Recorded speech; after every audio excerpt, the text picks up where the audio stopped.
Dear student, मैं वीर मिश्रा आपका वीर Mishra Hindi education channel में आपका स्वागत करता हूं।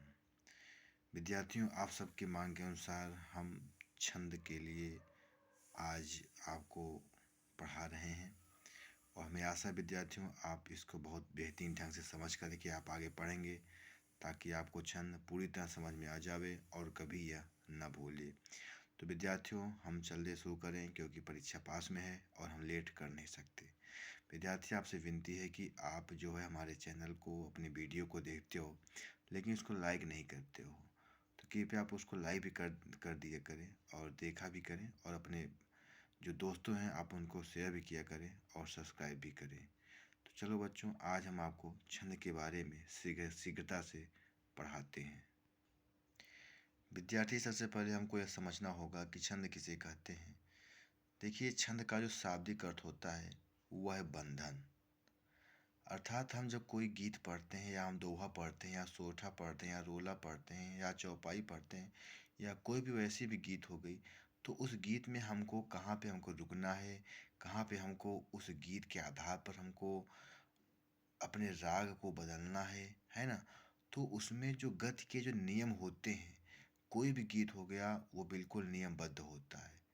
तो जो छंद कविता है वह बिल्कुल स्वाभाविक नियम गति के में है, विद्यमान है।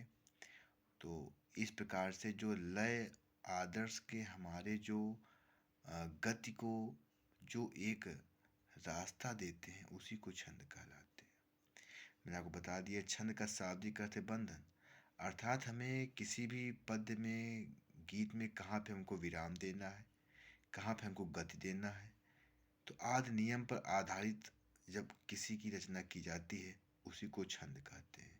और विद्यार्थी, आप जानते भी हो कि छंद जो है 3 प्रकार के होते हैं, मात्रिक, वर्णिक और वर्णिक वृत्त छंद होते हैं। तो जिसमें ज़्यादातर मात्रिक छंद का ही वर्णन किया जाता है विद्यार्थियों। और जिसमें आप अगला हेडिंग आप देख रहे हो वह है चरण। चरण का एक दूसरा शब्द है पद। ठीक है, तो पद कहो आप चाहे चरण कहो। जैसे आप पढ़ते हो कि उसमें 2 चरण थे, उसमें 4 चरण हैं, तो चरण का मतलब पद होता है। ठीक है, जिस प्रकार से मनुष्य चरणों पर चलते हैं, पैरों से चलते हैं, उसी प्रकार से हमारी कविता भी क्या है, चरणों पर चलती है। और लगभग प्रत्येक में प्रायः 4 ही चरण होते हैं और किसी किसी में 6 होते हैं, 8 भी होते हैं। तो विद्यार्थी से चाहे आप पद कहिए चाहे आप इसको चरण कहिए। अगली चीज विद्यार्थी, हम ये सबसे पहले जानेंगे कि सम, अर्धसम और विषम मात्रिक छंद किसे कहते हैं। देखिए, सम का मतलब से आप पढ़ते हो कि यह है कि सम मात्रिक छंद है या विषम मात्रिक छंद है।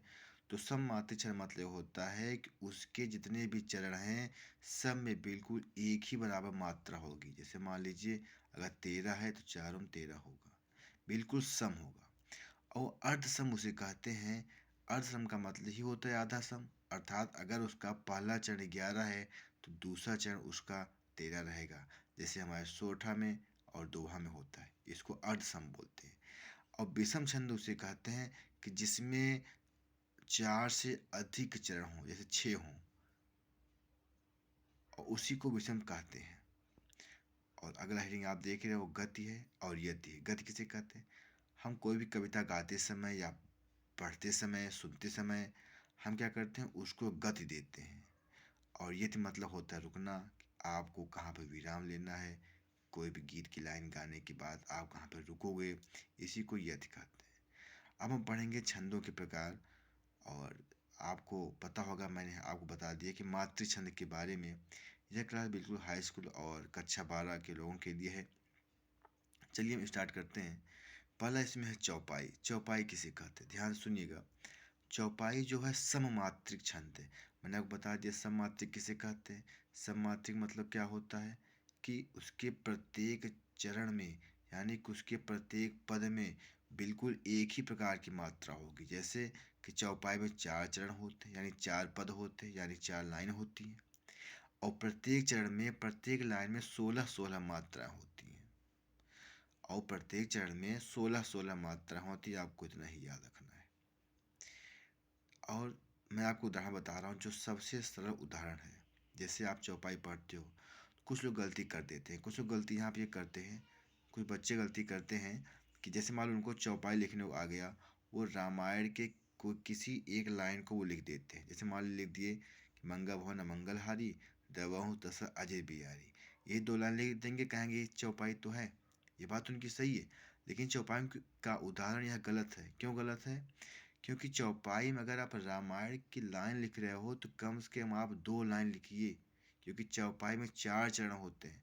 और अगर तुम एक ही लाइन लिखोगे रामचरितमानस वाला, तो तुम्हारा 2 ही तो हुआ चरण, आपको 4 लिखना है। और प्रत्येक चरण में 16 मात्राएं भी होती हैं। अगर आप रामायण की चौपाई नहीं लिखना चाहते हो तो सबसे अच्छा चौपाई का उदाहरण है, हम बता रहे हैं, जय हनुमान ज्ञान गुण सागर, जय कपीस तिहुँ लोक उजागर, राम दूत अतुलित बल धामा, अंजन पुत्र पवन सुत नामा। ये जो है चौपाई, आप 4 लाइन हनुमान चालीसा सबको याद ही होगा। यही चौपाई का बिल्कुल ही उदाहरण है। और इसमें जो है आप बैठाओगे 16-16 मात्राएं, इसमें 16 मात्राएं भी इसमें आ जा रही हैं। देखिए प्यारे बच्चों, इसमें जो प्रत्येक चरण में इसमें 16-16 मात्राएं विद्यमान हैं, और आप इसको देख करके आप इसे गिन भी सकते हो। तो विद्यार्थियों, हम सरल उदाहरण याद करें, हम कठिन उदाहरण को क्यों याद करें? तो हमें आशा है आप चौपाई समझ गए। अब हम अगला चलते हैं दोहा पे। विद्यार्थियों, सबको पता होगा, मैंने आपको बता दिया कि दोहा, सोठ है सब अर्धसमार्थी छंद हैं, इसलिए हम अर्धसम का अर्थ पहले बता दिए हैं। इसमें भी 4 चरण होते हैं, और पहले और तीसरे चरण में होते हैं 13-13 मात्रा। ध्यान सुनिएगा, दोहा में पहले और तीसरे पद में 13 मात्राएं होते हैं, और जबकि दूसरे चौथे में 11-11 मात्राएं होती हैं। और बस इतना जानिए कि दोहा में पहले और तीसरे में 13-13 मात्राएं, और दूसरे और चौथे में 11 मात्राएं होती हैं। हम आपको उदाहरण बता रहे हैं। जैसे आप हनुमान चालीसा का आप ले लीजिए, पवन तनय संकट हरण, मंगल मूर्ति रूप, राम लखन सीता सहित हृदय बसहु सुरभूप। एक अगला ये भी है, लाल देह लाली लसे, अरुधर लाल लंगूर, बज्र देह दानव दलन, जय जय जय कपसूर। तो विद्यार्थी, रामायण का भी कोई दोहा है, आप ले सकते हो। दोहा आप जानते ही हो, दोहा को उदाहरण हम आपको बता दिए हैं। यही दो दोहे हैं, और अनेक बहुत सारे हैं जो आपको आसानी से याद हो जावे, आप उसको याद कर लो। लेकिन इतना हमेशा जान लो कि दोहा के पहले और तीसरे में 13-13, और दूसरे चौथे में 11 मात्रा होती। अब हम अगला पढ़ेंगे सोठा। सोठा बिल्कुल ही दोहा का उल्टा होता है। जैसे दोहे के प्रथम और तीसरे में 13-13 होते हैं, तो इसमें 11-11 मात्रा होंगी। इसके प्रथम और तृतीय चरण में 11 मात्रा होंगी, और द्वितीय और चतुर्थ में 13-13 मात्रा होती है। बिल्कुल यह दोहे का बिल्कुल ही उल्टा होता है। तो सोठा जो है दोहे का बिल्कुल उल्टा होता है। इसमें उदाहरण भी दिए हैं, नील सरोरु श्याम, तरुण अरुण बारिज नैन, करो सो मम उर्धाम, सदा क्षीर सागर सैन। इसको सबसे पहले आपको मात्रा बैठाना बहुत ज़रूरी होता है। अगर आपको उदाहरण आपको पता है और आप उसमें मात्रा नहीं बैठा पा रहे हो, तब एग्ज़ाम में मात्रा उस पर ना बैठाना। अगर आपको मात्रा बैठाना आ रहा है, तभी आप उसमें मात्रा बैठा देना। इसको आपको पता होगा कि इसमें जो है पहले और तीसरे में 11 होते हैं, और दूसरे और चौथे में 13-13 मात्रा होती हैं। और यह जो है बिल्कुल दोहे से उल्टा होता है। विद्यार्थियों, सोठा का एक और उदाहरण है, जो सुमिरत सिद्धि होय, गण नायक करिवर बदन, करहु अनुग्रह सोई, बुद्धि राशि शुभ गुण सदन। विद्यार्थियों, यह भी सोठा का एक बहुत ही बेहतरीन उदाहरण है। और ये सब ऐसे उदाहरण हैं कि बिना याद किए हम सबको याद रहते हैं, क्योंकि हम लोग इसको अक्सर पढ़ते ही रहते हैं।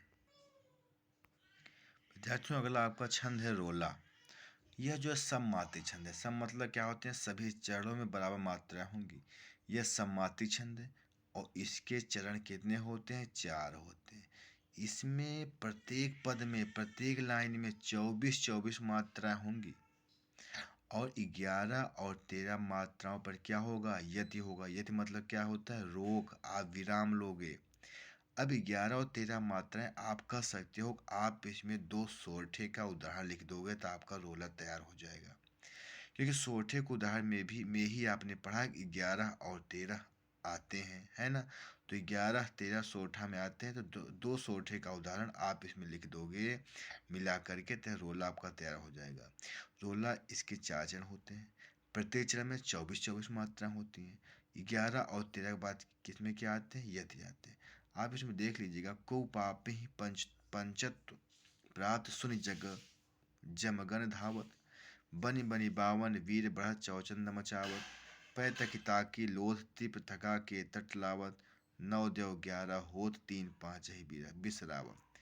क्या मतलब, यह जो आप देखिए इसमें 24-24 मात्राएं हैं। 11-13 पर यति है, यानी कि आपको रुकना है, 11-13 पर विराम लेना है। अतः यह क्या है, छंद हमारा क्या है, रोला है। तो रोला का मेन बात ये होता है कि 4 चरण होते हैं, 24 मात्रा होती हैं। 11-13 बाद क्या करना होता है, हमको यति यानी आराम लेना होता है। विद्यार्थियों, छंद का लास्ट है कुंडलियाँ।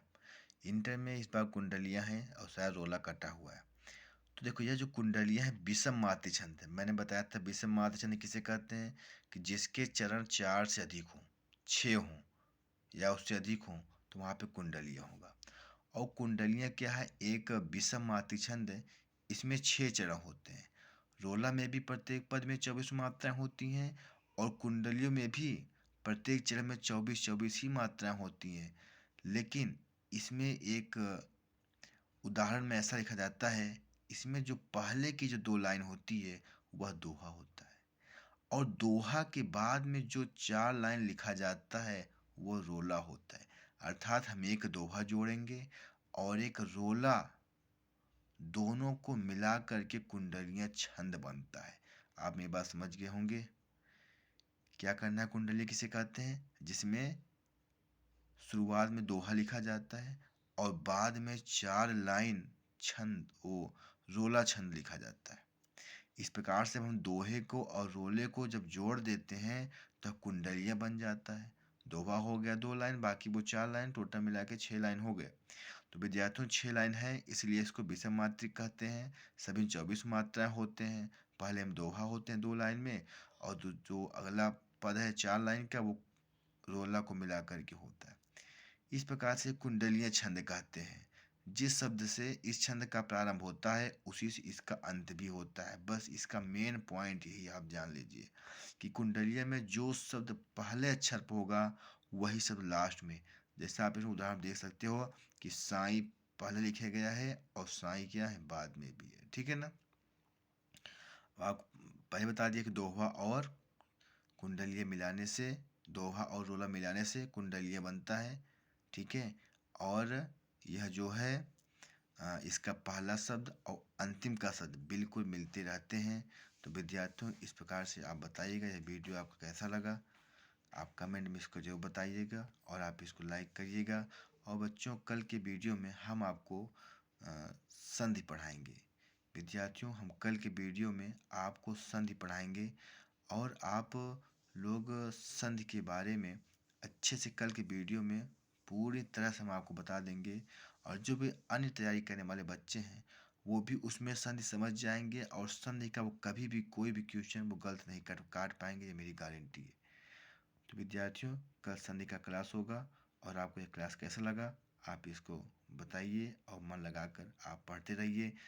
और जो भी चीज़ें आपको हिंदी में दिक्कत करती है आप उसको कमेंट कर बता दीजिए, हम आपको अच्छे समझा देंगे।